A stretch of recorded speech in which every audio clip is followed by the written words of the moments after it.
Dear friends and colleagues, I'm very happy to see all of you here today, even virtually, and I'm extremely proud and honored to greet Professor Альбрехт Классен, who agreed to join us today too. He is a professor at the College of Humanities at the University of Arizona, and he has incredibly broad range of interests. His interests range from the history of the friendship. He studied eros and logos.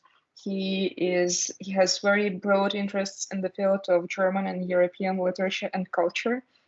And today, he kindly accepted to talk to us about the subject of the tolerance and intolerance, and he will give us a presentation entitled The Paradox of the Middle Ages, Xenophobia, Anti-Judaism and Toleration, the Cacophony in the Past, and the Clash of Discourses.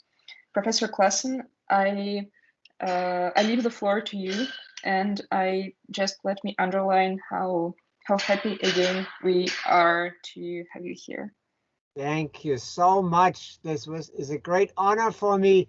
I'm very, very pleased that I can talk to you. I'm very delighted and excited at the same time, because it's my first presentation to your group and actually in the Russian-speaking world. I wished I could address you in Russian, but your English is so good and so impressive. I really appreciate that.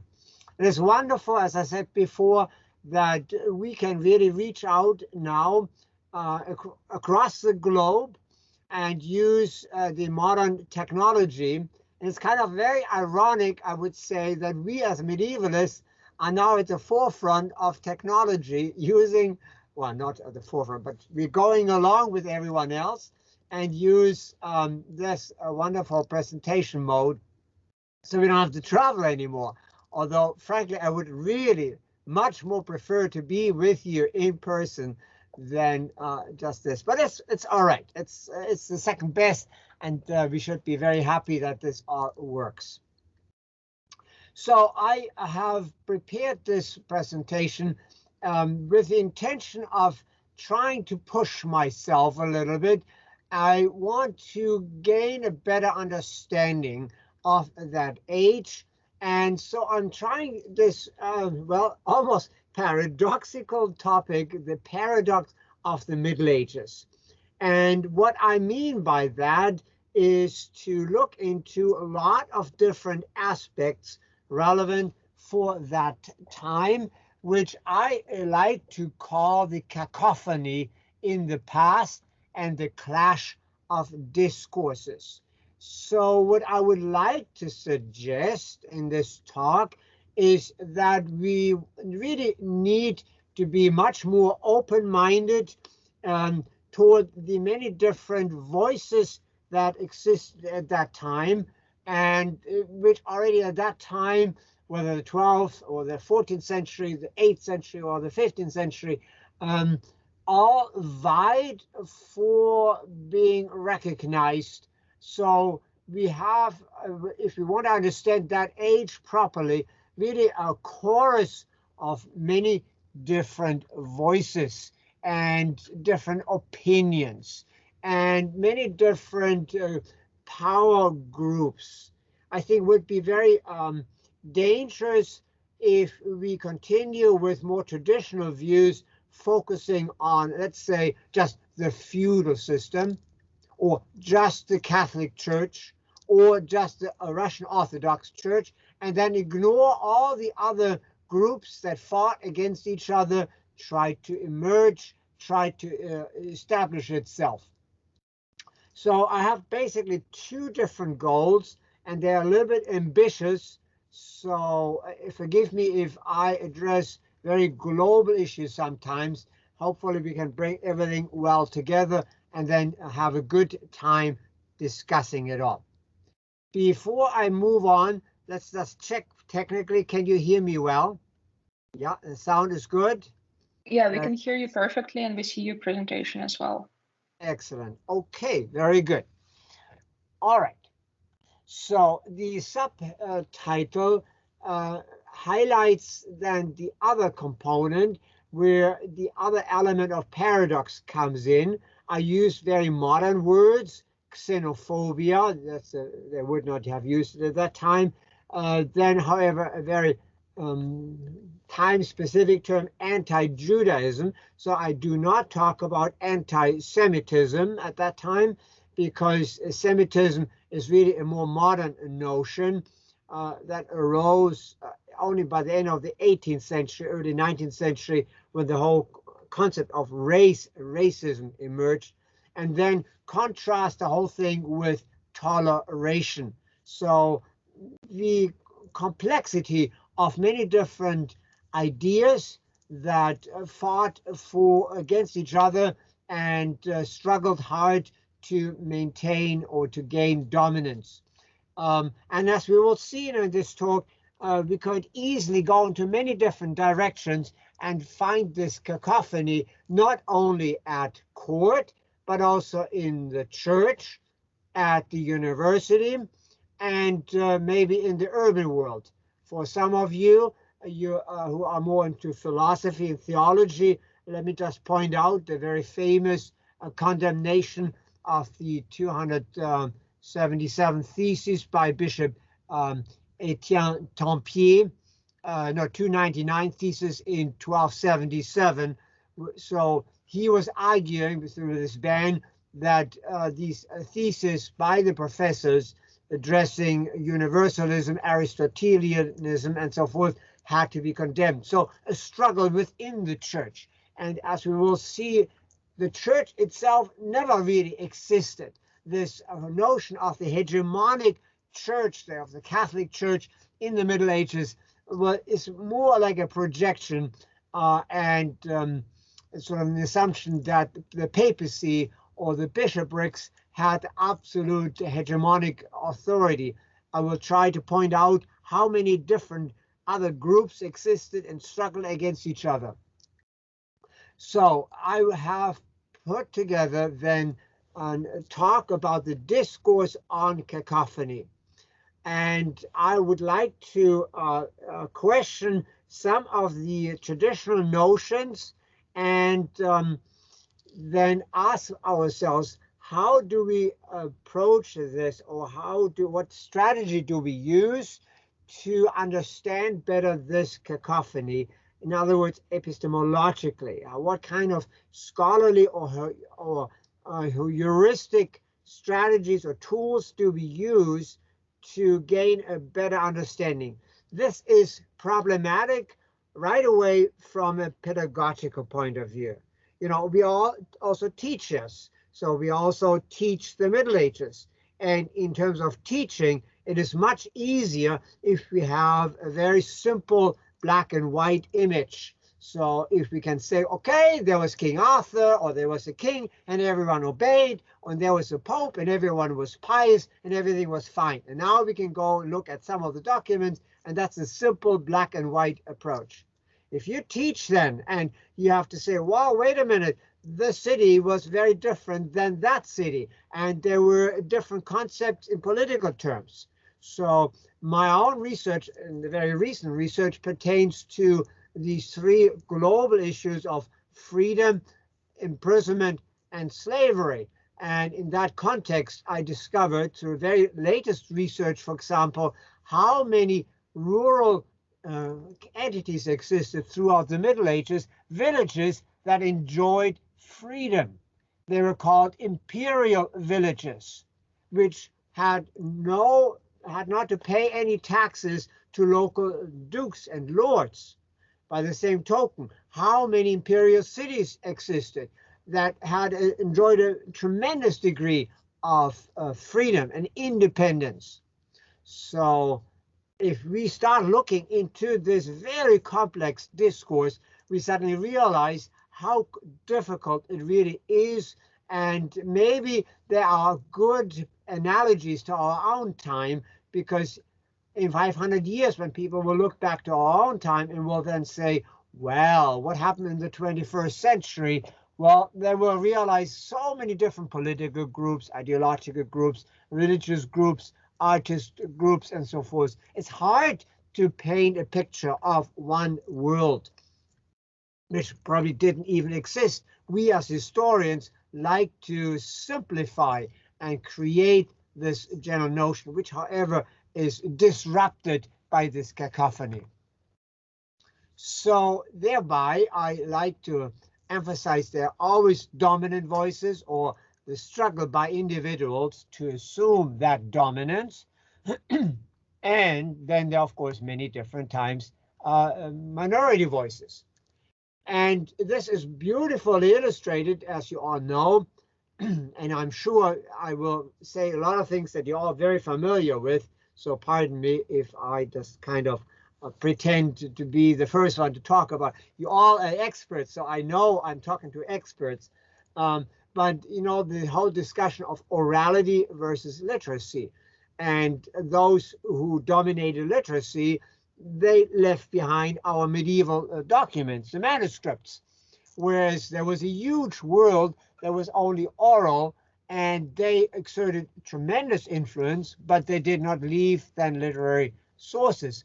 Or it is very difficult to trace that oral world.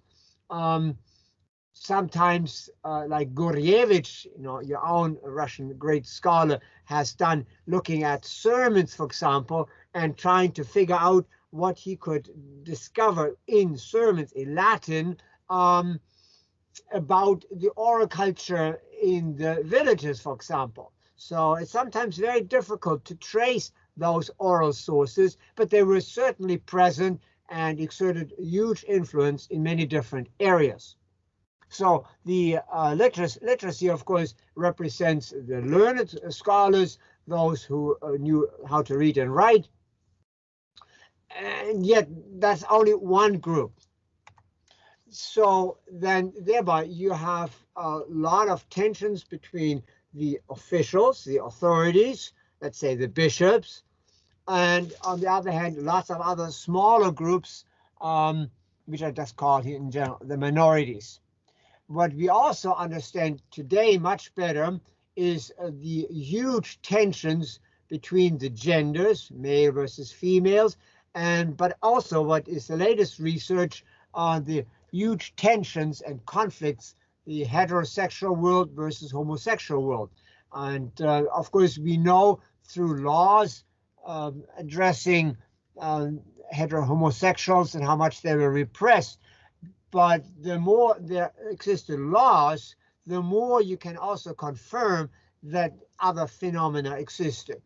So we know today that every population consists at least of 10% of homosexuals, and as much as the authorities try to repress them, also here in the United States today, for example, and that was the same issue in the Middle Ages. So we have wonderful anthologies today and studies, Boswell, for example, addressing the other side of the sexual divide.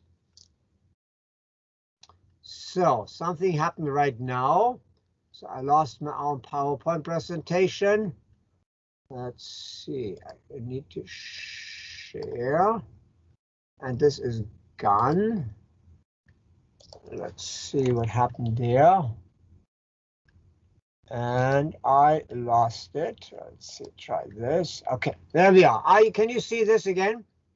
No, currently we are seeing your Microsoft Teams screen. Yeah, okay. So let's see, I need to share. Okay, so now we're back, right? Yeah, I believe so. Very good. Yeah.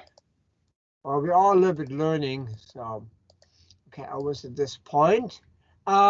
Also, another very interesting component that has been emphasized in recent research, generational conflicts. So we have now a lot of new studies addressing childhood, a very different world, which only can be found through archaeological evidence, somewhat literary evidence. Art history is very difficult. And on the other side, then old age, generation conflicts that always played a huge role.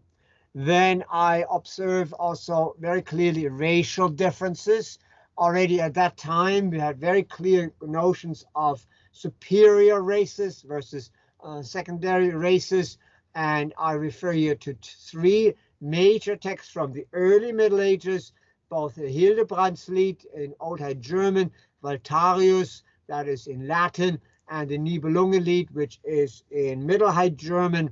And you can find many other examples, but we're in all three texts clearly in reference to the Huns, late antiquity, but the poets come from the West, and they project the Huns, of course, in very negative terms, which in an odd way continues until today. So the notion of Huns as a racial minority, which people in the West despise.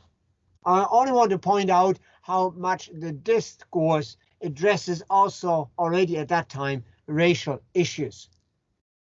And I mentioned that, of course, before, the strong tensions between the clerical authorities versus laity. And as much, of course, the church tried to impose its own rules, especially by means of the rule that every Christian go to confession at least once a year, which was only imposed during the Fourth Lateran Council in 1204. So that means the church was obviously constantly struggling very hard to impose its authorities, and confessions were a very strong tool to do this. And then we should never forget this, but the city versus the countryside, so urban communities versus rural communities. I've done two big volumes. One is called Urban Space in the Middle Ages, and then another one, Rural Space in the Middle Ages. And the outcome and the understanding was just amazing, how many different structures there were. Let me also point out each city, each urban community, of course, also consists of many different social classes or groups. So you have, of course, as we say in German, the patricians. We don't say that necessarily in English, but let's say the elite bankers, the high-ranking administrators, and then the very rich, let's say, goldsmiths and the merchants, versus the guilds, the craftsmen, and then below those again the simple workers and so forth. So each city itself is determined very much by this cacophony and the rich structuring of the discourse. Same thing in the countryside. I mean, we like to think, oh, just the poor peasants and that's it. But every village in the Middle Ages had many different groups, very rich estate owners. Therefore, for example, you still have the word, the last name Meyer. In German, Meyer means the one who owns or controls large estates on behalf of a lord. And then you have all kinds of lower-ranking peasants. So even the countryside consists of a wide variety of different social groups and opinions. And then, just as you all very well know, the constant struggle on the one hand between the secular powers, the emperor, for example, versus the clerical powers, which led to the investiture controversy, of course. And you have then many different conflicts, let's say, between England and the papacy that leads up to the 16th century. Now, let me begin with the religious dimension, which I find myself extremely interesting, because when we think about the rise of Christianity in early medieval times, then it's very clear that there was a constant struggle to, first of all, to introduce Christianity, and Christians, particularly the missionaries, the Benedictines, starting in Ireland and then England and then back to the continent. At the same time, you have the Eastern Church with Method and Kirill as missionaries who come from Byzantium. And so the effort constantly to convert the pagans.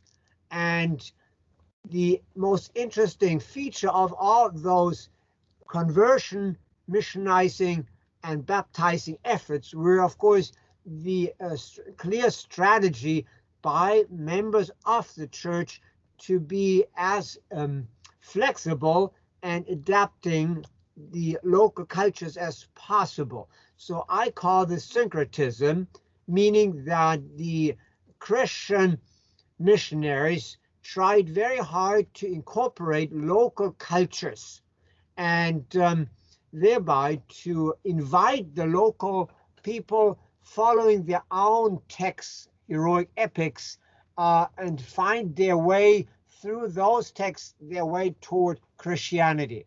So I have here 3 groups of literary texts where this is beautifully expressed. They were all written down, at least the first 2, by Christian monks, so Beowulf and Helion, whereas the Icelandic Edda were written down later, but 13th and 14th centuries, by probably more secular scribes. But in all these texts, you have very clear indications how much ancient pagan cultures were used, old traditions, heroic epic elements, in order to realize Christian teachings. And the same thing finds beautiful illustrations. I don't have enough images, but in art. And if you think about Helion, for example, which has been discussed at length by my colleague Ronald Murphy, who has done an edition of Helion and also a translation of Helion, and then has also pointed out many times the extent to which then Helion is reflected in the local art. And I have one example. That is the Borgund Stavkirke in Norway. And there are lots of other examples. That's just one that I could find online and copyright free.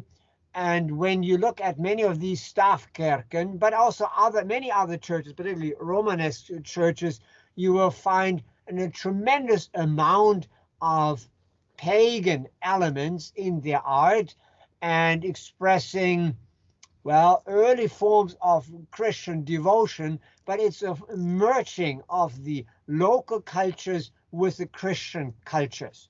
I have another example on the next slide, but you can clearly see here maybe sort of the parallels to Viking ships, for example. I'm not an art historian as such, but I think we can easily agree on the intriguing parallels between Viking ships that had not necessarily anything to do with the church, and here part of Stavkirken in Norway. Many times, I wish I had found an example, but many times doors had incredibly beautiful wood carvings, and which merge Christian teachings, biblical texts, and at the same time notions of ancient pagan cultures. What you also find many times, particularly in Romanesque art, baptismal fonts showing the transition of paganism to Christianity. And then baptismal fonts often show figures, well, not monstrous figures, well, sometimes monstrous figures as well, but pagan figures holding beards and kind of when the baby or the infant is then baptized, it leaves the pagan world and is then entering the Christian world. I don't have a good example for that, but the artist then very clearly reflected both cultures. They both existed. Here is another example which I cannot explain too well, but you have lots and lots of those sculptures, wooden sculptures in this case, and they are then replicated in a lot of stone sculptures across medieval Europe. So the church was very clear about the great need to combine their own iconography with that of the old pagan cultures. So now My subtopic of my talk then addresses also this cacophony, but now more toward the religious conflicts and the question to what extent the various religious groups coexisted during the Middle Ages. And of course, as I mentioned already, Christianity is the dominant religion, as we all know. We also know that Judaism entered Europe, at least since late antiquity, and slowly dispersed throughout Europe. And that's what we call then the Jewish diaspora. And you know that the Romans had expelled the Jews in the early 2nd century, and so they slowly migrated across Europe, which almost by automatic strategies led to clashes. And so from the early Middle Ages on until the late Middle Ages, and frankly well beyond that, if not until today, you have here this huge issue, Christians versus Jews. And unfortunately, that is of great concern until today.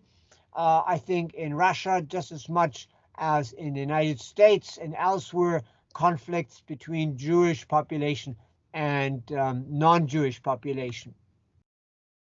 But I call this a love-hatred relationship.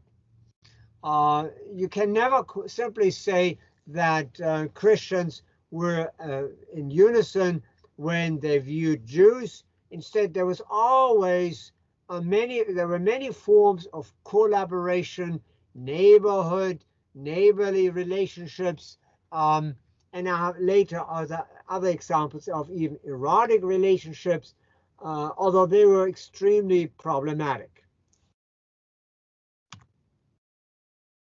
We have, since the 11th century, efforts by Christians to combat against or engage with Jewish thinkers and writers, and I call that simply the polemics.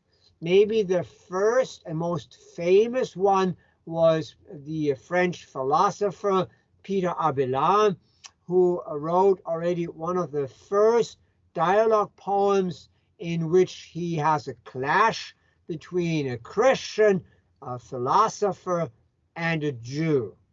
And of course, they all explain their worldview, their religious perspective. And of course, at the end, the Christian emerges triumphantly and is the winner of that debate, which the Gentile, the one who listens to that debate, decides.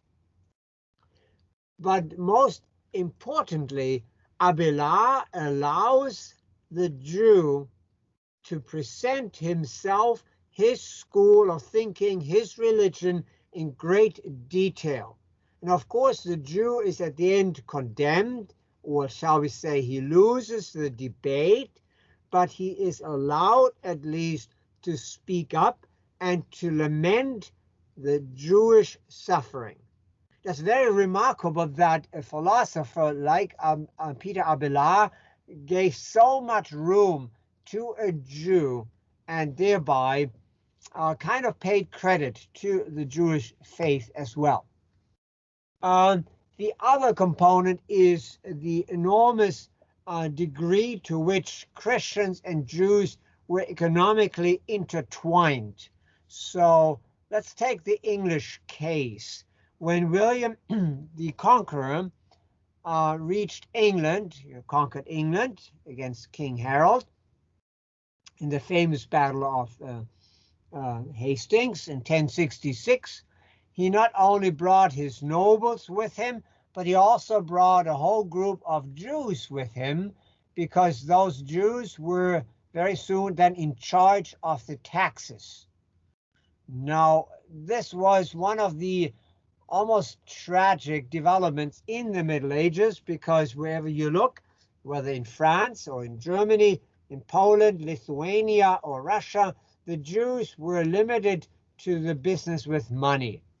And so they very quickly became the official tax collectors. And until today, I've never met anyone who would have liked a tax collector.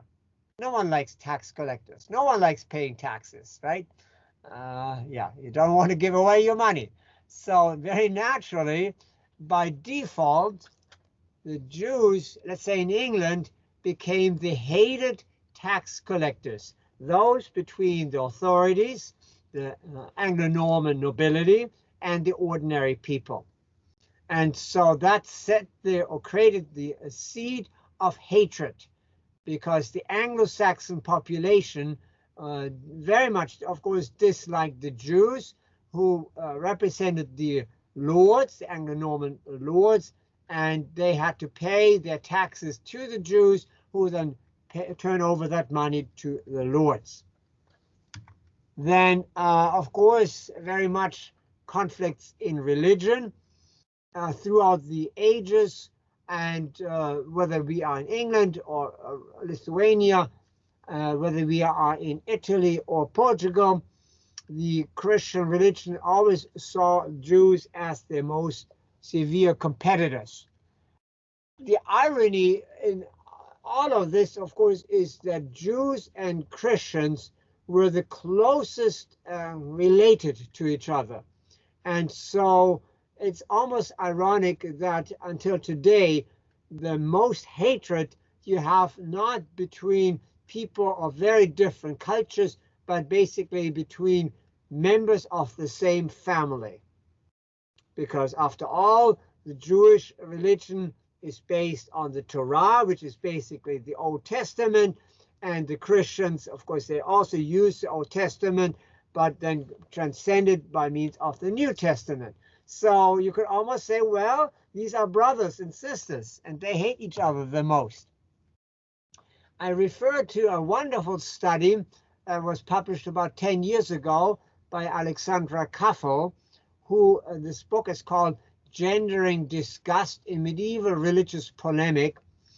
And she discovered in her studies that in the early times when these three religions, Islam, Judaism, and Christianity, clashed with each other, and that was then, of course, continued throughout times, that they all used in a very odd way the very same images of blaming each other, maligning each other, cussing at each other, and they all three used normally anal terms, fecal terms, to put down the other groups. So let's say, without being very specific, the Muslims called the Christians swine, the Jews called the Christians swine, and the Christians called the other religious groups swines, or used a very crude fecal language.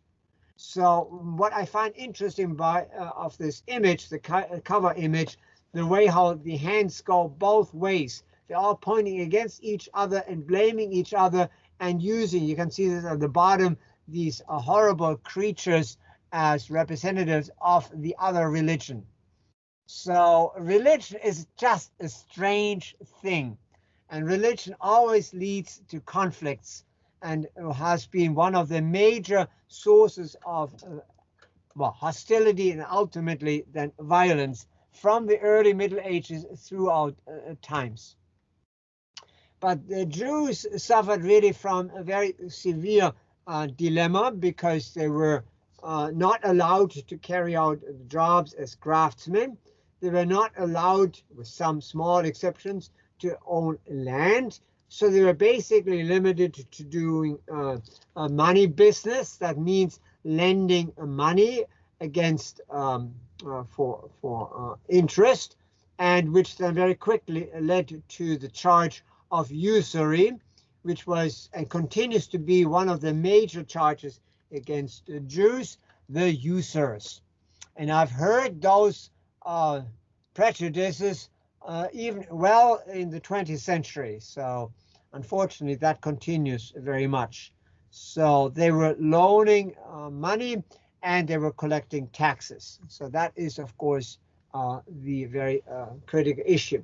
I mentioned already the Fourth Lateran Council, and one of the very devastating consequences, not intended, of the Fourth Lateran Council, 1205, was that the Eucharist was, from that time on, identified as truly representing God, at least in the Christian context, meaning that the Eucharist suddenly became truly Christ's body, which allowed very quickly thereafter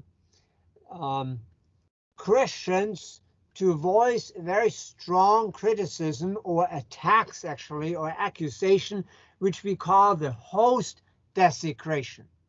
And only because of the spiritualization of the Eucharist was it suddenly possible to charge that Jews tended to steal a host and take it home, and then, since it was Christ, stab it, and thereby to kill Christ a second time.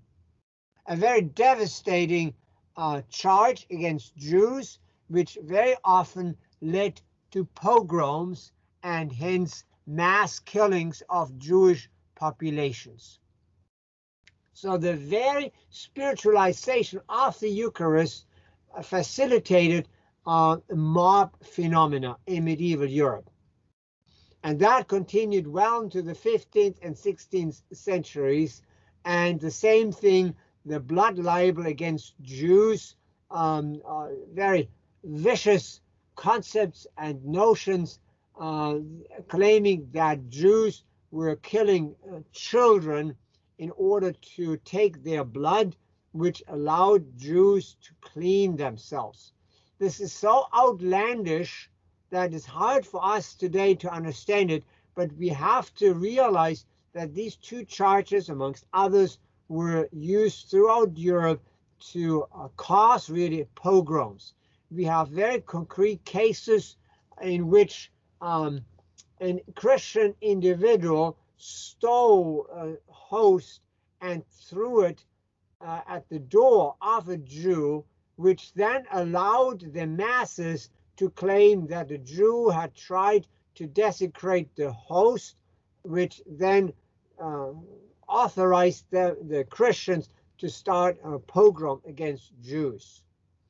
So this is a huge topic. I could go on and on. I just need to highlight this as one of the many different features of this cacophony throughout the Middle Ages.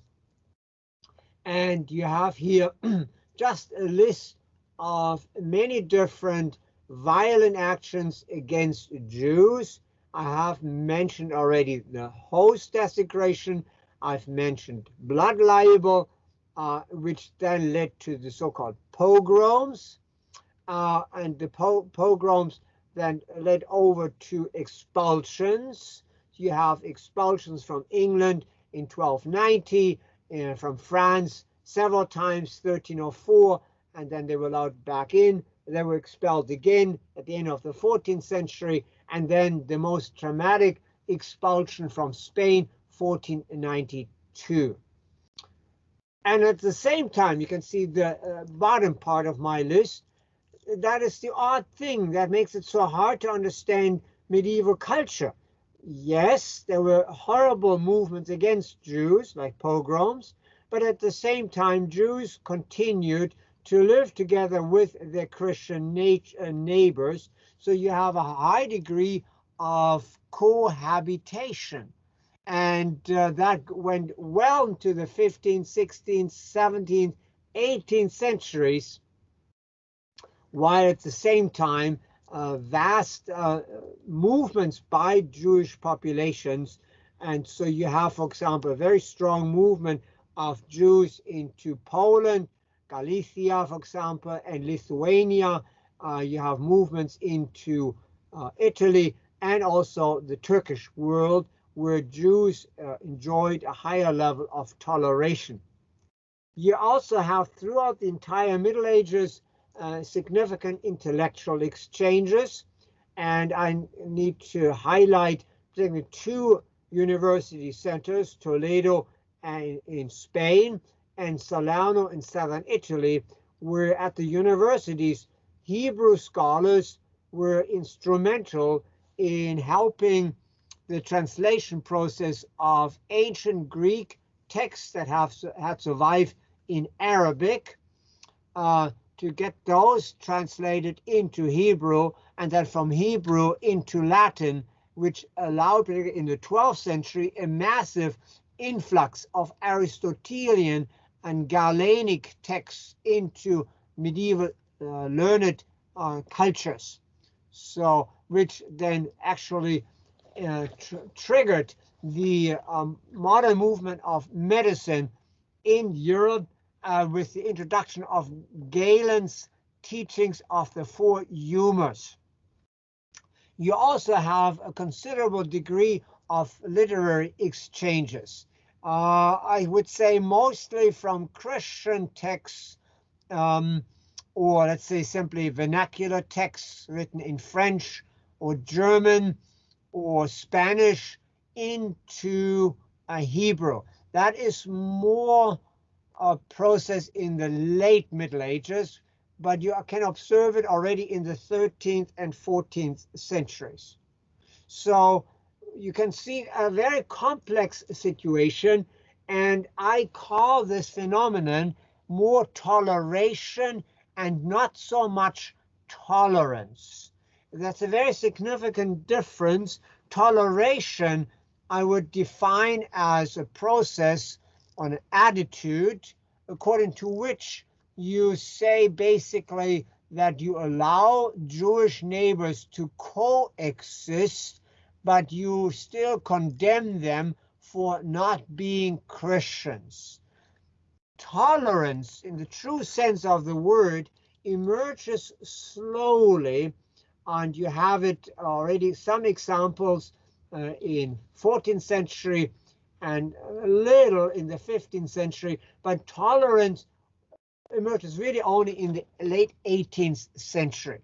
But it's still very important for this cacophony of voices and the discourse that determines the entire medieval world to accept or to observe that the notion of toleration existed. So in other words, kind of acknowledging that Jewish doctors did great jobs. Women constantly went to Jewish doctors because they were better qualified than Christian doctors normally.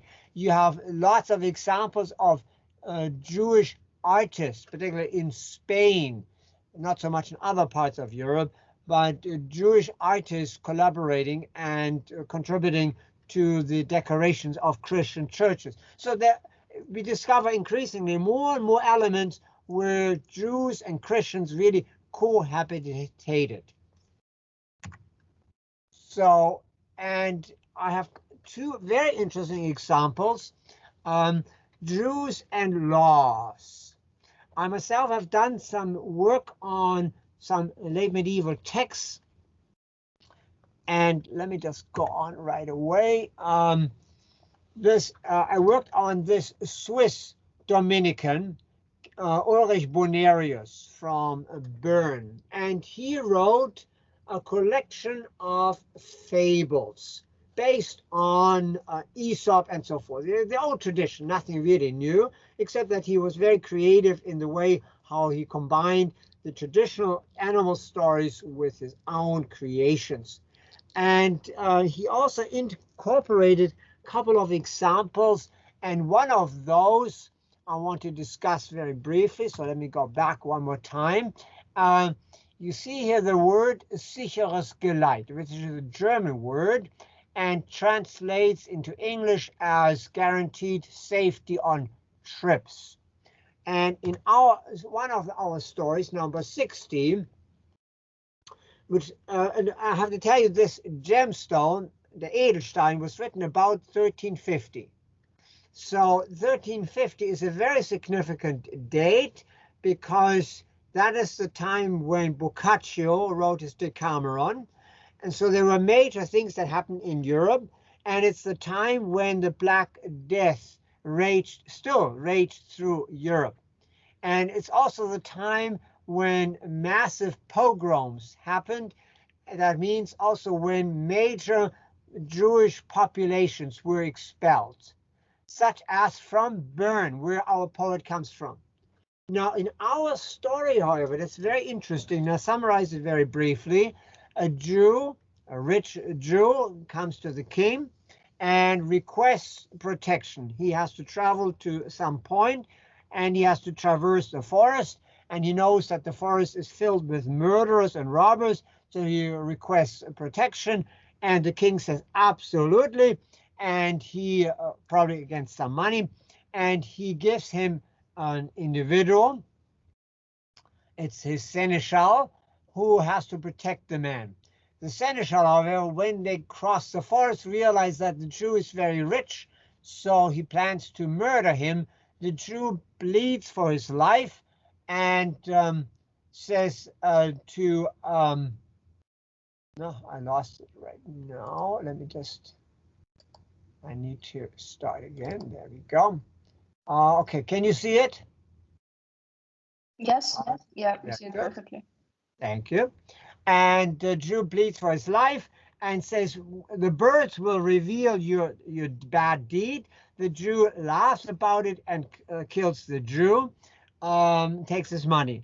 Soon thereafter, this seneschal has to serve at court. He carries a baked partridge, and when he sees this baked partridge, he laughs loudly because he remembers that a partridge had flown out of the bush just before he had murdered the Jew. The king inquires about the reason for his laughter. The stupid man has to reveal what he did. The king realizes that his own servant committed a severe crime against the Jew, and he has him hanged.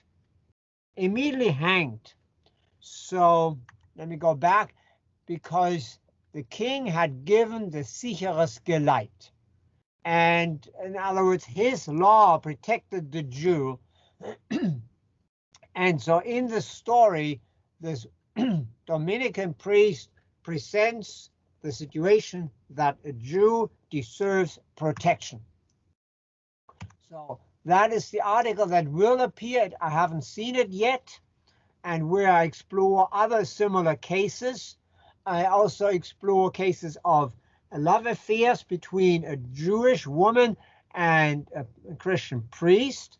And I would like to refer then to my colleague. No, come on, it doesn't work. Oh, here we go.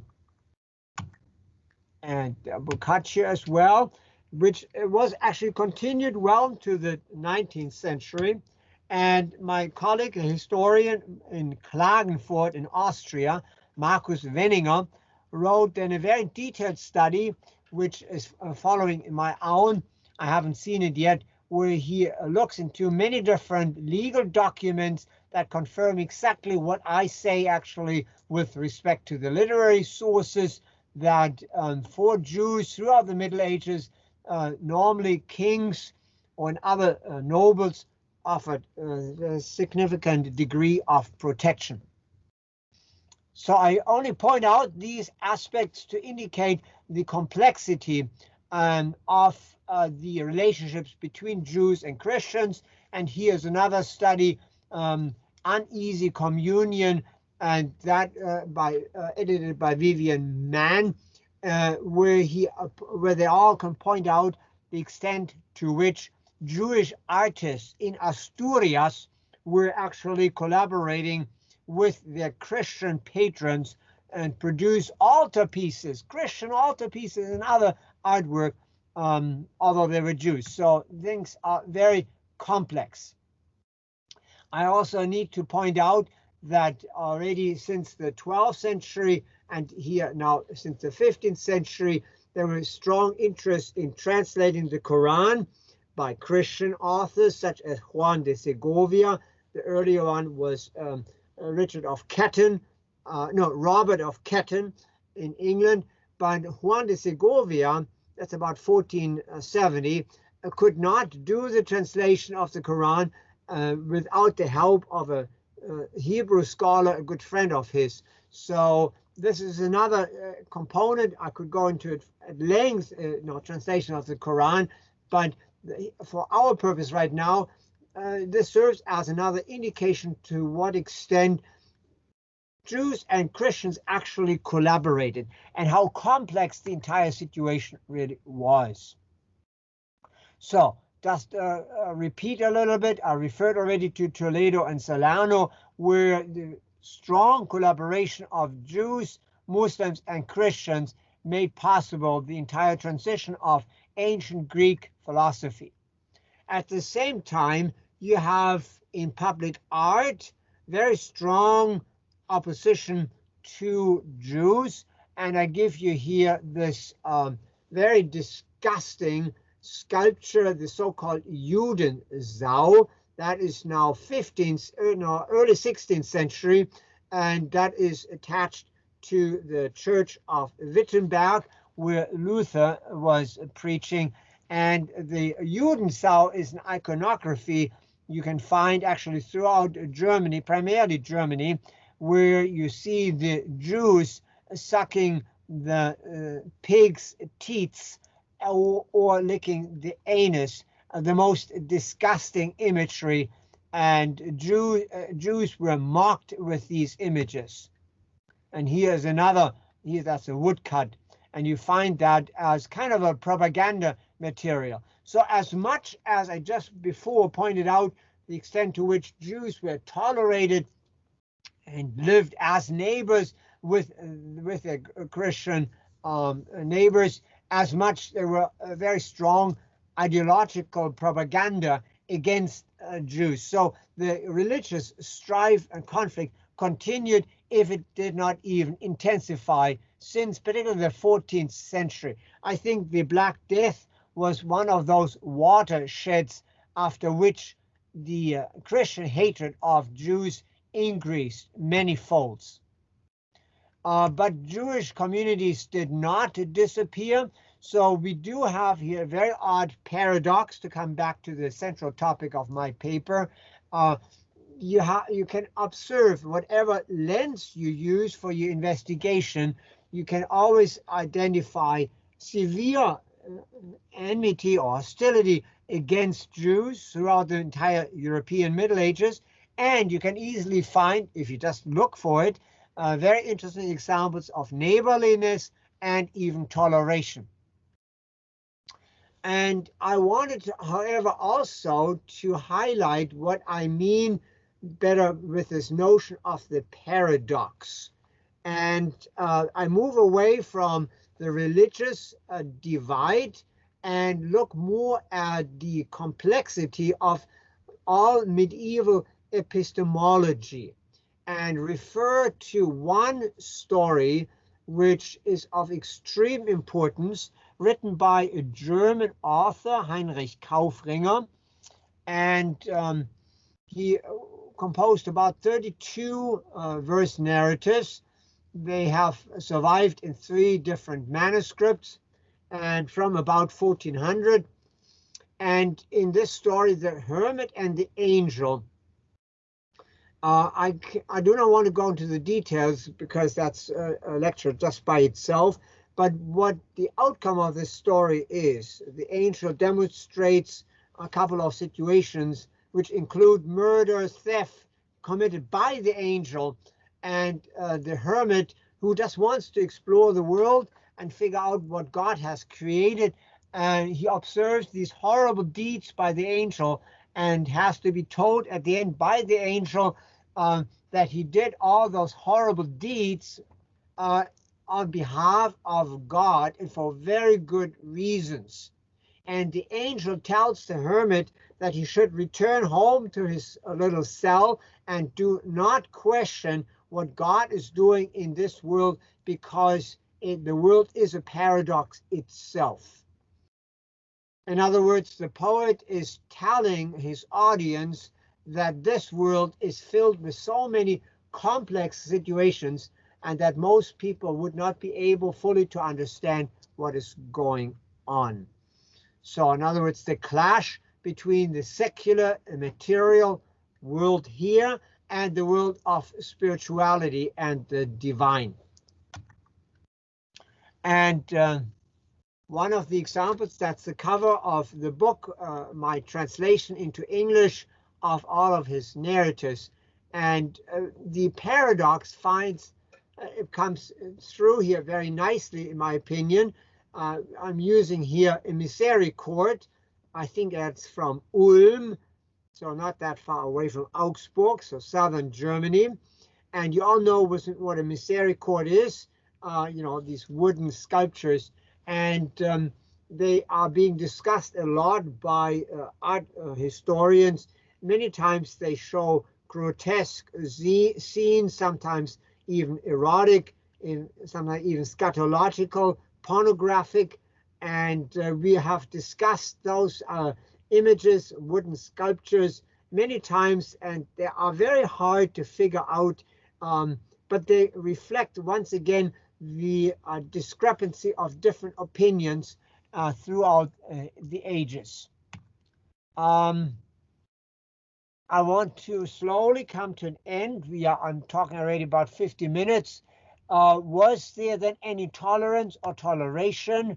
I have tried to address this issue in two major books, Toleration and Tolerance in Medieval and Early Modern European Literature, where I discuss a large number of different texts by philosophers, religious authors, secular authors, and political authors.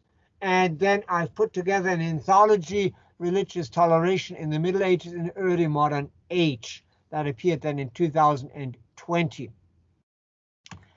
So just sort of a quick outline of what texts I have used here. So you can see this is pan-European, it's Latin. That's the first text I discussed at the very beginning, Peter Abelard's dialogue. Then I have the Middle High German Wolfram von Eschenbach and Rudolf von Ems. I refer to Laxdela Saga, so Icelandic text, then a World Chronicle by Jans Enekel, then a Spanish text, Ramon Lull, Book of the Gentile and the Three Wise Men, where the representatives of the three religions discuss their religions, but at the end they agree to disagree and thereby express a certain notion of toleration. And then a late medieval German text, Anonymous, where the protagonist wants to force a Persian prince to convert and then realizes suddenly that conversion under duress is not possible. And so he just simply forgoes the conversion and lets the Persian prince be what he is. And these two men then strike friendship and disregard their religious differences and go on traveling through the Persian Empire. And then finally, Boccaccio, who is the first one to express the notion of three religions being merged in the form of three rings, and they're all basically the same, the three religions. Anyway, unfortunately, despite the observation that toleration grew throughout the late Middle Ages, also xenophobia and anti-Judaism also grew, and I don't even address the hatred of Islam, or shall we say fear, but Islam was further away from European Christians. There were not that many contacts, only in Iberia and southern Italy. Otherwise, there were fairly good commercial connections. I leave aside the Crusades altogether because they ended in 1291, and since then the clash between the two religions were no longer really that dramatic until, of course, the Ottomans rose in Turkey. And what we can say in general from a modern critical perspective is that those elements of xenophobia and anti-Judaism were really the result of mass neurosis, which maybe are the explanations for the fear about the cacophony. So the fear of many different voices, fear of the Black Death, fear of economic disadvantages in Europe, but we can go at length into this. I think I skipped a little bit. You can see what I would have discussed here, that despite the negative components throughout the late Middle Ages, you have an increasing trade situation, which automatically meant that a lot of different people, different religions got together and interacted with each other. But I skipped this now. And yeah, these are my theoretical issues. Let me refer to some of the greatest scholars who have informed my own thinking. There's, of course, you are very happy to hear, I'm sure, Mikhail Bakhtin with his Chronotope, then Italian Carlo Ginzburg, Il Formaggio e Vermi, then, of course, my Austrian colleague and friend, Peter Dinselbacher, who has worked very hard on history of mentality, and then Barbara Rosenwein, History of Emotions, which is a very recent one. You also heard from me already reference to Aaron Gurevich. I'm very happy to have two Russian medievalists here, the famous French Jacques Le Goff and Georges Duby, and the German Joachim Bomke. And I would like to refer you to my Handbook of Medieval Culture. I have done another one, Handbook of Medieval. Oops, there's a mistake. No, the 2010, that was the Handbook of Medieval Studies. And what I'm referring to now is the Handbook of Medieval Culture, which appeared in 2015. In Handbook of Medieval Studies, we have lots and lots of references to the major theories and scholars in medieval studies.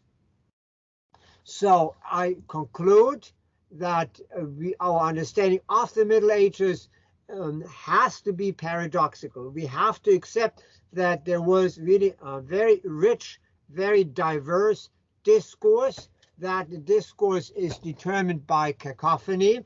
And I contrast here simply two voices, one very loud and very influential one, Bernard of Clairvaux, versus the very small and tiny little voice, Mechtel of Magdeburg, mystic, northern German, mystic, 13th century, who, however, in her own terms, exerted a huge influence as a mystical author.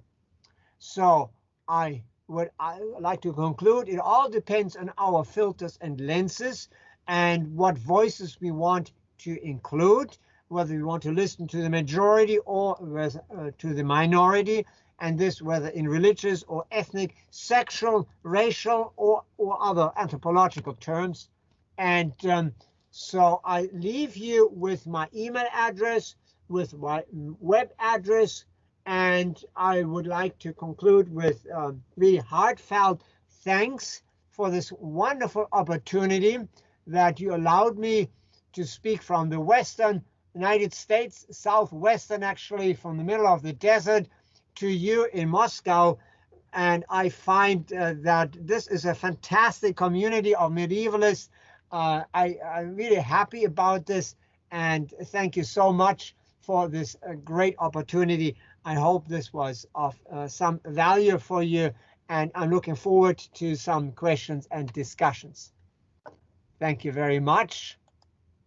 Thank you very much, Professor Klassen. Thank you very much for your inspiring and thought-provoking presentation. And just one technical remark, I suggest that those who want to ask questions raise their hands. There is a button on the top of the screen. And I already see a hand of Professor Dmitriev. And if it's, for some reason, it's not comfortable for you, you can also type your question in the chat, either in Russian or in English. And if needed, I will help you with translation. And I am inviting Professor Dmitriev to speak right now. Thank you very much, Professor Klassen, for your very brilliant, very important, very useful lecture or paper, whatever you want, okay? And I have appreciated a lot the emphasis you decided to put on cacophony, on pluralism, or on multiplicity of cultural forms, voices, well, religious traditions in the West and in Europe in general, if you want.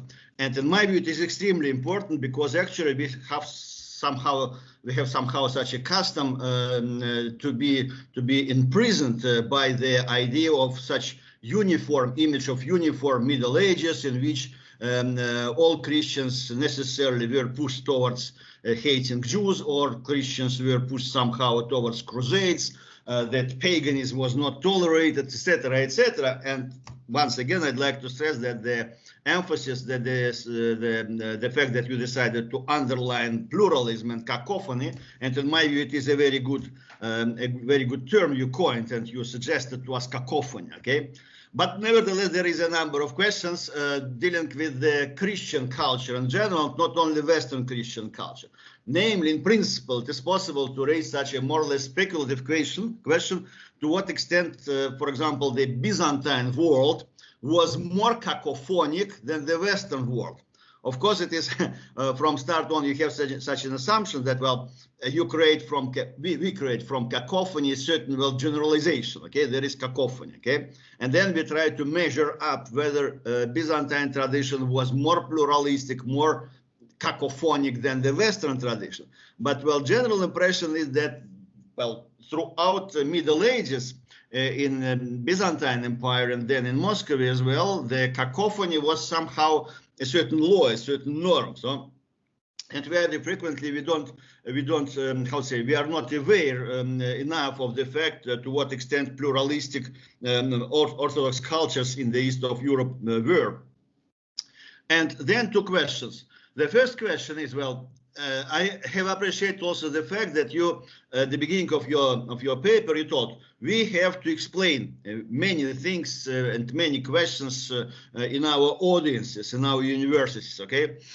And, well, in our universities, we explain, on the one hand, the fact that there was pluralism, and on the other hand, we have to explain why such a tendency, such a trend towards more and more intolerance was present in the European culture, and you decided to address this question just by the end of your paper, okay? And the question is how it is possible to explain. Of course, this is a very traditional, very old question. By what factors, by what circumstances, by what traditions can we explain these trends? And generally speaking, it seems to me that by the end of Middle Ages, especially in the epoch when the Jews started being persecuted more and more severely, and it was exactly in the 4th and 15th century, that this trend towards, well, intolerance and towards, well, expulsion and towards hatred was becoming more and more stronger and stronger, more and more apparent. Okay? And we have a choice, either to avoid this question in our university courses, or try to explain why such a trend is more or less obvious, more or less unquestionable. And secondly, there is also another point which is very important, what you've done today. Well, you decided, when you showed also your publications, you decided to move a little bit to the early modern periods. And then there is a very general but sad, well, frustrating somehow observations. In the epoch of Reformation, Counter-Reformation, Catholic Reform, so not only in the Catholic culture, but also in the Protestant culture, in the early Protestant culture, 16th, 17th century, the trend towards uniformity, the trend towards, well, such unilateral and unilinear culture was more or less present. So, and once again, there is the question how to explain that if it is true that in the moment when Europe passed from Middle Ages to the modern period, these tendencies, this trend, this, well, how to say, line towards uniformity was more and more strong, was more and more apparent. Well, and if you want these, well, two last remarks, we can regard them as two questions, as a couple of questions. So, and once again, I'd like to say many thanks to Professor Klassen that he offered us such a very, I would say, audacious, very bold paper on the very, very controversial, very, very crucial topic of the European medieval and early modern history. Thank you so much. These are all very valid and interesting points. I think I limit my answer to very brief comments so that others can respond. But I like very much that you point out Byzantine. I mean, that is fascinating because where are they located? They're not just located in a sea of Western people, but they are very close to the Arabs, they're very close to the Persians, very close to the Slavs. So you have already in the Eastern Mediterranean a very complex situation. Fascinating. Absolutely. I agree with you completely. That makes the cacophony much more visible, actually. And so that is fascinating. I love that a lot. So thank you so much.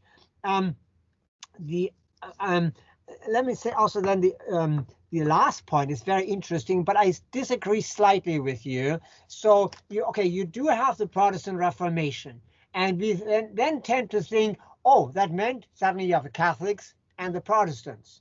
But the Protestants faced enormous diversification. You have the Hutterites, you have the Amish, Mennonites, you have the Bohemian Brethren, you have many, many smaller groups, you have the Reformed Church, you have the Calvinists. So in other words, what Luther actually did against his own intention to trigger an enormous diversification.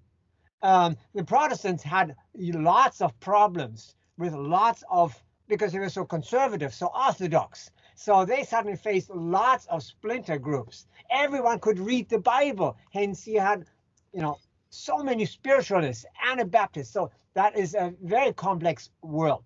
And the Catholic Church was a little bit happier because they still remained an hegemonic bloc. And then the third point, which I find very interesting, how do we explain this to our students? And I would like to emphasize that we always have two choices. You can either decide you present the Middle Ages as indeed a dark age, horrible, primitive, barbaric.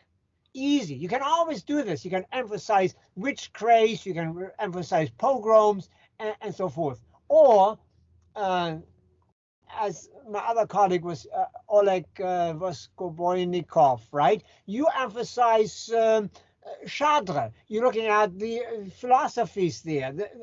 So it is our choice. I don't want to deny the negatives, but I think it would be dangerous for our entire field if we prioritize the negatives. We need to see both. We need to see the cacophony. We need to understand that lots of Christians were monsters, were mobs. But we also need to acknowledge that there were a lot of very good Christians and writers, philosophers, artists who acknowledged their neighbors and were very good in collaboration. So you need to see both. And I think that is a balanced view. So this is great. I think we seem to understand each other very well, and you enriched my talk a little bit. I really appreciate that. That's wonderful. Thank you very much for your comments. Thank you. Yeah, thank you. Mm-hmm. Dear colleagues, I encourage you to raise your hands and ask more questions.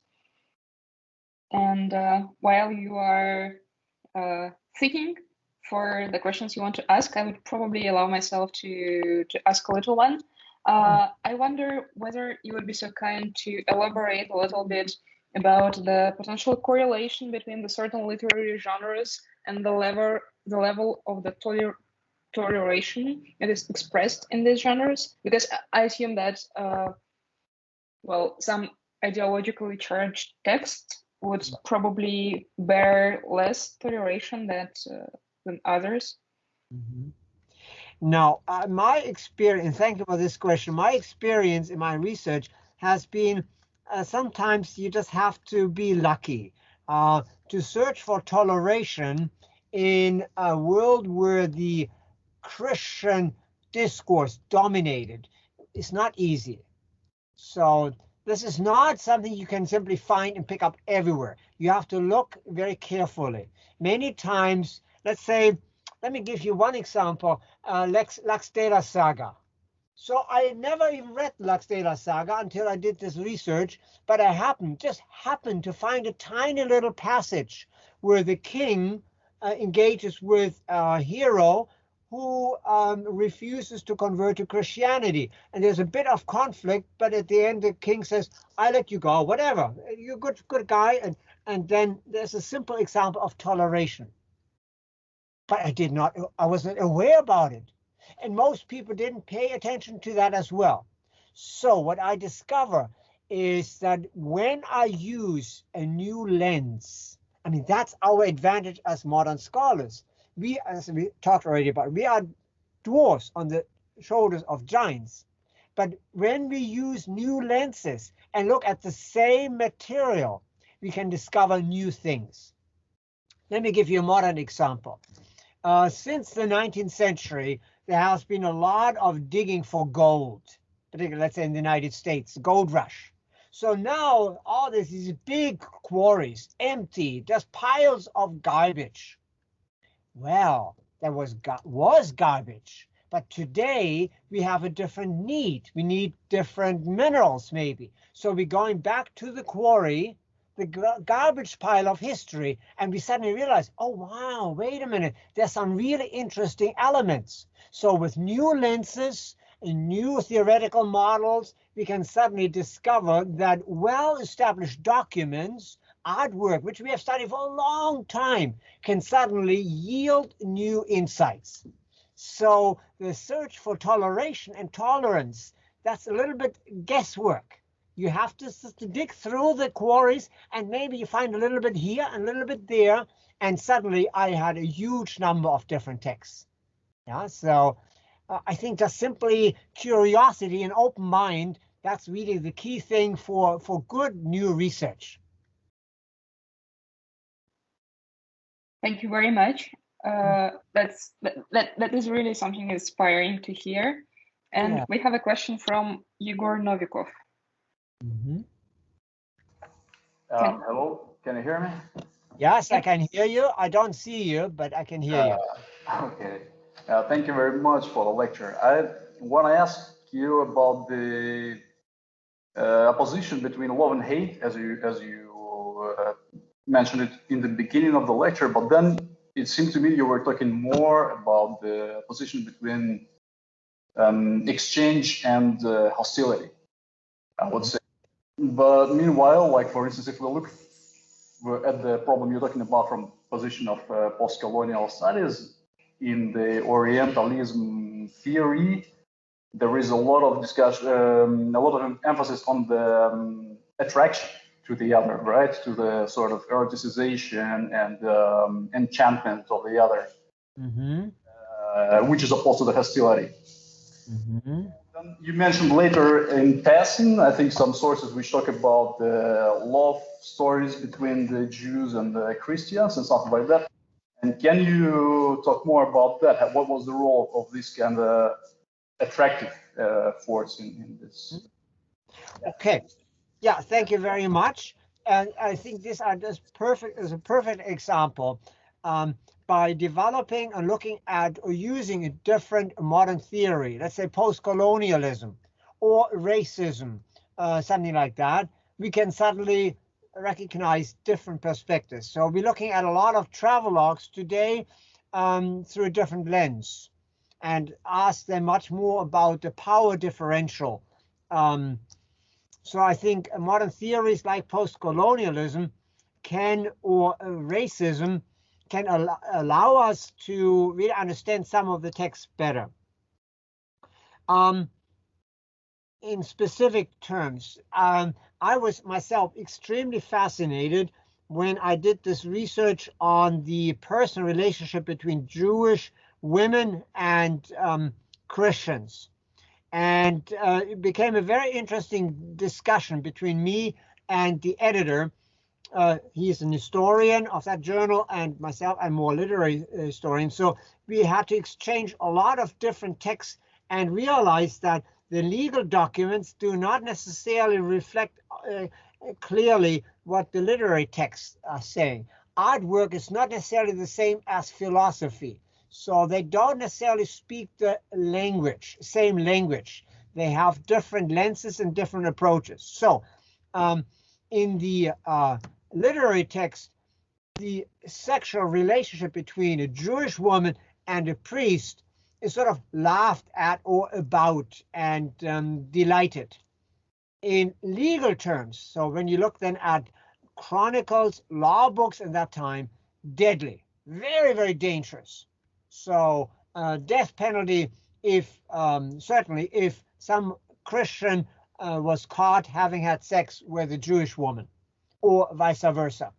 So what the cacophony then does to us is that we're moving from the cacophony in the historical medieval text suddenly to the cacophony of our research, which means that we have many different approaches and lenses. It becomes a kaleidoscope. And that's why, let me point that out, that's why I do this journal right now, Medievistic. And I'm very concerned to bring in as many different scholars, and we allow many different languages to publish in, French, Spanish, German. We don't allow Russian yet, but that might be a very good approach too. So I would like actually to encourage you all, as my cherished colleagues. I love to say you're my colleagues and I'm happy to be amongst you. Please think about this journal maybe as a forum for you.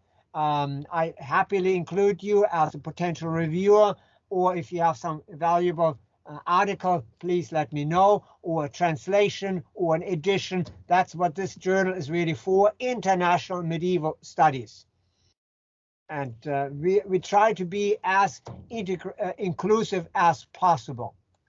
I also like to be more open-minded than, let's say, speculum, meaning that I would like to see more experimental approaches from different disciplines.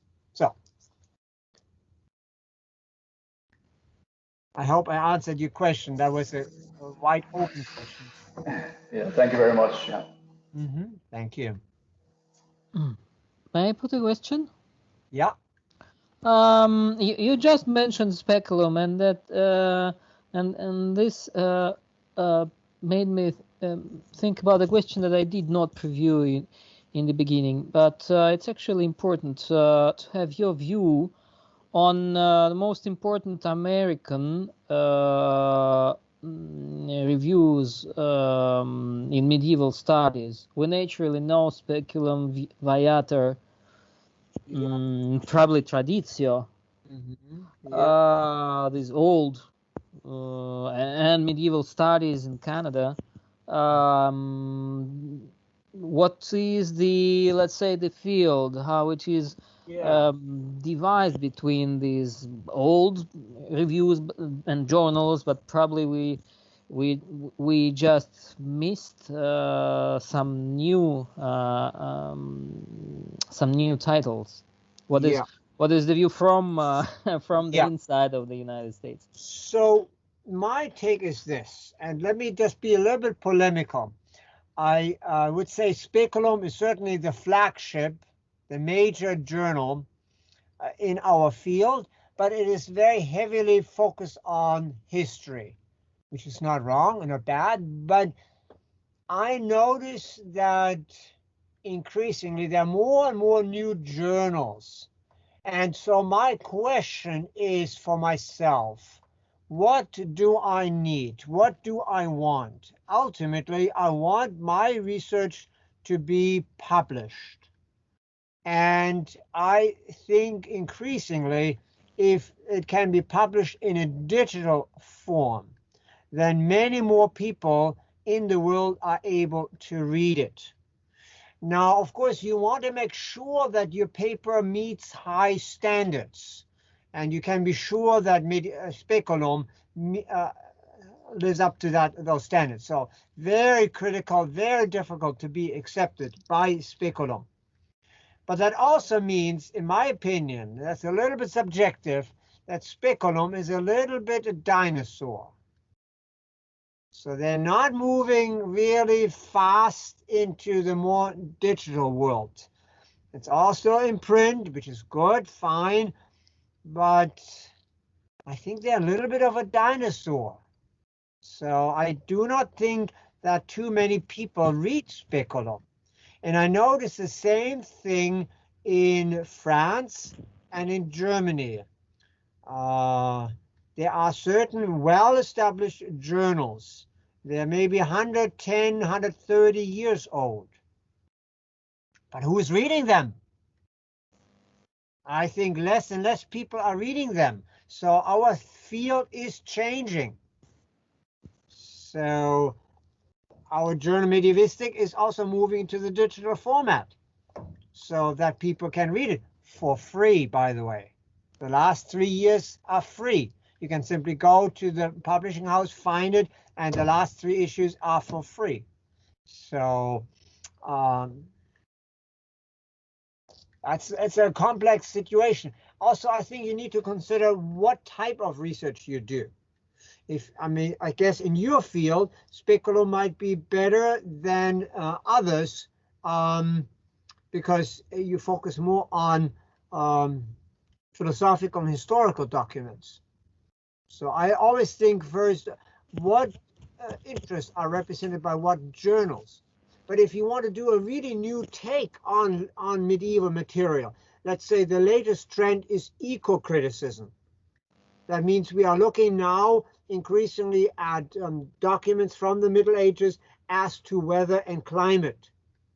Very important. What do literary texts, what do artworks tell us about weather conditions?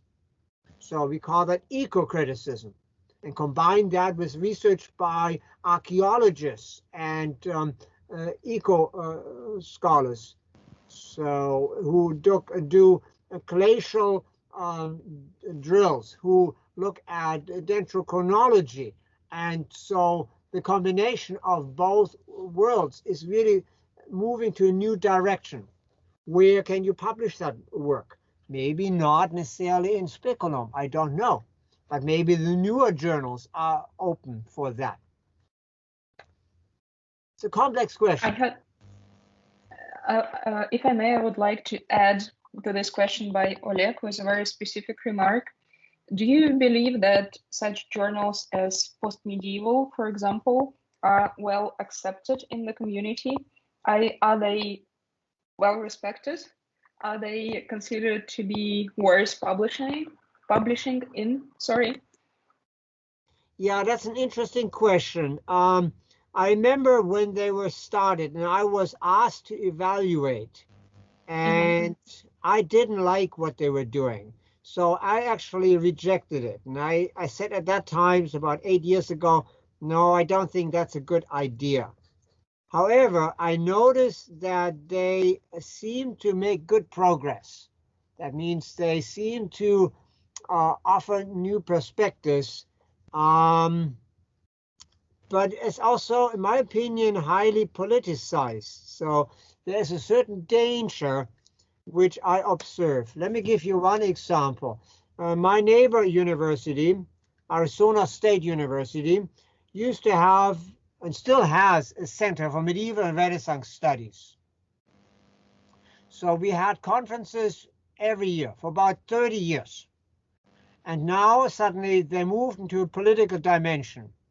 Now they don't do conferences for any one of us anymore. Now it's only race before race.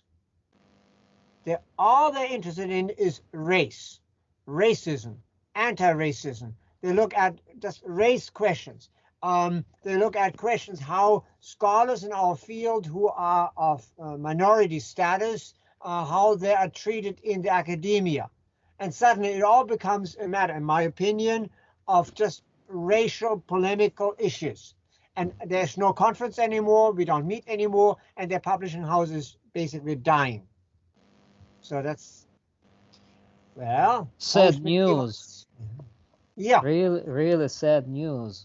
Very These kinds of obsessions coming from the political and media fields. And I've worse news even. I know of 2 colleagues, now odd enough, in Spanish. Both are medievalists. One in Oklahoma, the other one in Nevada. And at both universities, they're closing down Spanish. They're closing down medieval. At my university, we have no more medievalists in Spanish, no more medievalists in art history, no more medievalists in French. We have 1 medievalist in Italian, 1 in history, 1 in German studies. Not even in English. We don't have a Chaucerian. So I'm worried. I'm very worried about the status of our field. So who knows? I wonder your situation, how well you still maintain medieval studies. Well, when we speak about 2 capitals, let's say the southern one where we actually are in Moscow, and the northern one, St. Petersburg, the situation is not that much drastic. It's even sometimes optimistic. For example, our center was created, let me remind you, in the Higher School of Economics 8 years ago, which was already a difficult time for medieval studies. You know, it's not like 30 years ago. So it was created, and it's more or less okay. You know, we even created a master program, and we have here around a dozen of my students, of our students, medievalists, young medievalists, listening to you. So to create a master program in medieval studies in the modern world is already kind of, you know, it's strange. We now try to push to promote 3 series of books on the Middle Ages, because in 3 different editorial houses, one of our universities and 2 external, because the Middle Ages is very, very popular in Russia. But you know, being optimistic myself, I am more or less optimistic, and we are here, Svetlana, Mikhail, Dmitriev, Boitsov, we are optimistic. But I also try to say to myself that it is probably about fashion, about something, you know, I hope it will last for years, but it can't last for 100 years if we don't support all this. I mean, scholars, students, journalists, publishers, and probably also translators of medieval, of authentic medieval texts. If we have the, how would I say, not the force, but the enthusiasm to publish and republish medieval classics, to produce commentaries on great medieval books like Chaucer that you just mentioned, or Dante, or Decameron, or Beowulf, and so on. In this case, it will survive. But otherwise, the situation, and then the last thing I have to say on your great question, I described the situation in 2 capitals, but in the rest of Russia, and Russia is huge, you know, it's huge. In the rest of Russia, the situation is much more difficult. We fortunately have best students from Russia coming to pursue their medieval studies in our master program. We have more, it's more or less, let's say 40% are from Moscow, and 50% are from Moscow, and half of our 20 master students per year come from abroad, from other Russian towns or other Russian universities, where they start something, but they can't really go further because they lack specialists. So I'm happy that for the moment, we managed to advance. So, yeah, very interesting. So two responses to that. First, I also noticed, let's say, in Germany, Austria, and maybe Switzerland, they have an increasing number of medieval centers. So that's, it's well established, medieval centers, medieval early modern centers. So there's more renewed support. The other thing is, of course, everything matters in terms of money. And in the United States, for example, the number of students, that's what counts. If you don't attract enough students, you're dead. So I think what I try to address in my talk today, the cacophony, that means the discourse. The more we emphasize and bring that out, the diversity of issues and perspectives, and thereby point out the relevance of the Middle Ages for the understanding of our own world, the more the medieval world will remain an important lens, and a heuristic tool to understand something about human culture. We are going to lose if we continue with dinosaur approaches, traditional studies like in the 1990s maybe. So we have to be proactive. We have to be creative in the way, and maybe post-medieval is not a bad approach. So we have to see how we can both maintain high scholarly standards and at the same time move forward. Yeah, so with greatest care about the accuracy of our sources, knowledge of language and grammar and philosophy and so on, and at the same time looking at new ways of studying the material so that we remain relevant. So I think for that reason, the quest for toleration, that is more relevant today than ever. And so if we can bring that out, that there were different voices and that there were intellectuals in the Middle Ages who already had very different viewpoints, that is relevant. That is the way how we teach the new generation to be critical, to be confident, and to follow the giants. I mean, Abelard was not somebody who had enjoyed great respect amongst his colleagues. His students loved him, but his colleagues hated him. They would have loved to see him burn at the stake. But he was a great intellectual, right? Was difficult character, but intellectuals are sometimes. Yeah, I agree. Yes, that's right. Very good. Further questions? I did like a lot your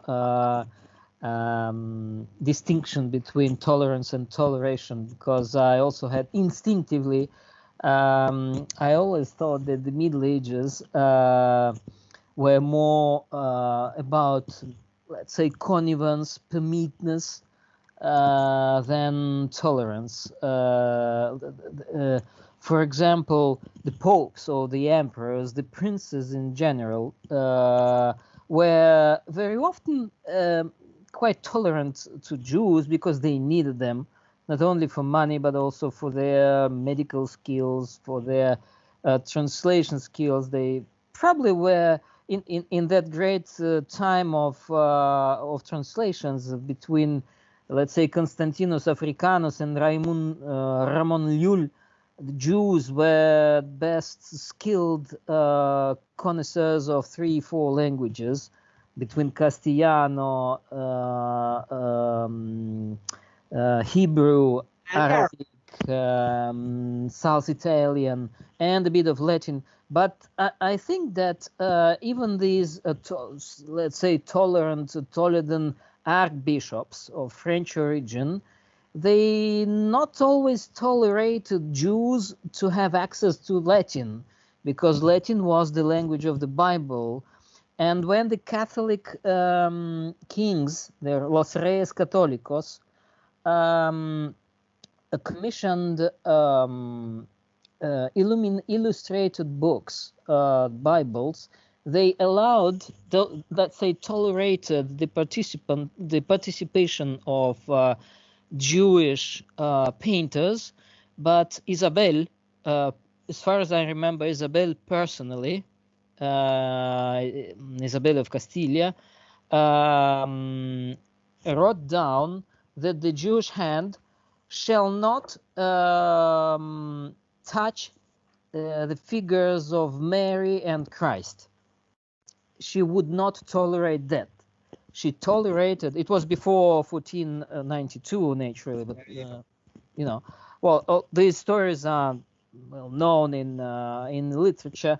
For me, such little details actually demonstrate that on the highest level of authority and power, the Central Middle Ages and the later Middle Ages was more about connivance than tolerance, and sometimes even hypocrite.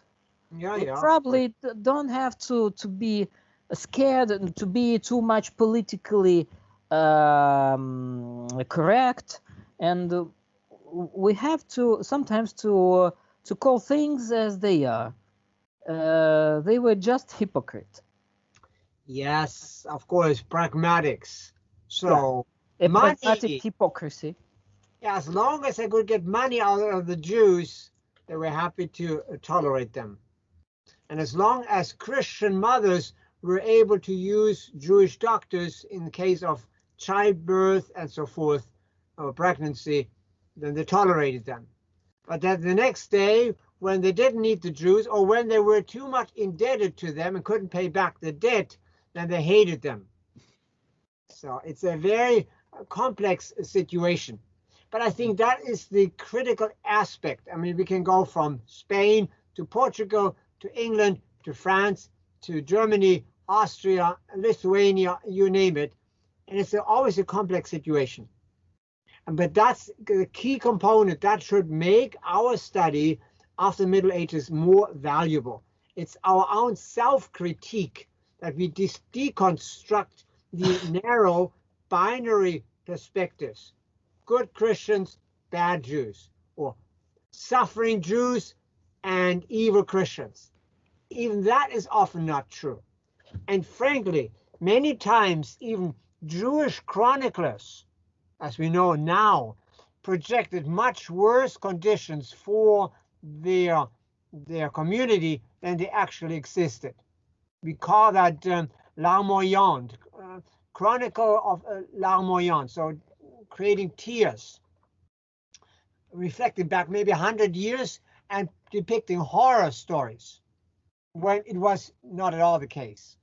In other words, to victimize themselves, thereby to become victims and to could elicit empathy. So we have to be careful, that's all. And that's what all source studies really imply. We have to read them carefully. So, but yeah, that's good. You know, this keeps us alive. And but I would like to say one more time, relevant. If we become museal, archival researchers, we just do something for the museum, then we have lost it. So there needs to be some fresh relevance. And I think there is so much valuable material that makes it relevant. I notice actually that there are quite a lot of students, even at my university, who are very interested in the Middle Ages. And that is sort of an odd disconnect. On the one hand, the public loves medieval. They find it fascinating, the colors and the music and the manuscript, absolutely. But when it comes to funding, that's not so much. That's more problematic. However, I would like to argue that a good medievalist is someone who knows how to do archival work, how to do critical analysis of text, knows various languages, and can do a very critical analysis. And these are really valuable skills our students can gain when they look at the Middle Ages, and hence one more time the realization that that world was really determined by this cacophony and the many different layers of the discourse that is directly applicable to our own world, whether you're in Moscow or in Tucson, in San Francisco or Berlin. It's always a very complex world with lots of different opinions. And so we should try to stay away from binary notions. Okay. Happily, the 21st century does actually allow us to get access to the archives that are not always accessible for the Moscow, for Russian medievalists. Yes. So there are still something that we should be grateful for. I invite wholeheartedly other participants to ask their questions if there are any. And if there are not, probably we should call it the morning for Professor Klassen and the evening. Oh, there is Mikhail Vladimirovich who still wants to participate. No. Well, yes, I'd like to stress once again that our today's meeting was very important, and I have appreciated a lot as well that by the end of our meeting you discussed with Oleg Voskobonikov the questions about how to develop medieval studies. In my view, it is extremely important. I'd like to come back to the point you made at the beginning, that we are teaching. University, it is a milieu, it is an institution which is extremely important in our changing world. And well, by the end, I'd like to thank once again for your paper. And well, I have to say also that I have to run now in order to deliver a short lecture about Belarus and about, by the way, religious pluralism in Belarus in the 16th, 17th century. So, and maybe in the context of our tonight lecture, I will mention also the experience of our meeting today. Thank you very much. Thank you. Thank you. Thank you. Спасибо. Thank you. Yeah, I can say that at least. Спасибо. Okay, good. Let's hope that this meeting that we had today will become the starting point of a friendship. Thank you. Yeah, that's wonderful. Collaboration. Let me hear from you, and I would like to invite you to include you as much as I can. Thank you very much. We appreciate that. Oleg, your microphone is off. Oleg? Oh, sorry. Now can you hear me? Yep. Yeah. Oh, good. Yeah, I also wanted to thank you for coming because with you our Arizona dream came true, you know. And I also do hope that we will have the opportunity to meet three-dimensionally. Yeah, that would be wonderful. That would be just wonderful. Yeah, very good. And I think that, well, I have a medieval view of things happening to us. I take them in a medieval way, let's say. But I do hope that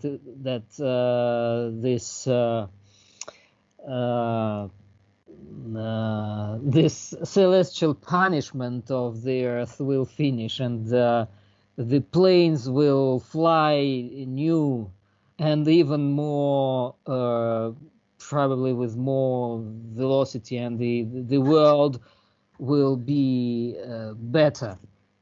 I hope so too. After all this horror.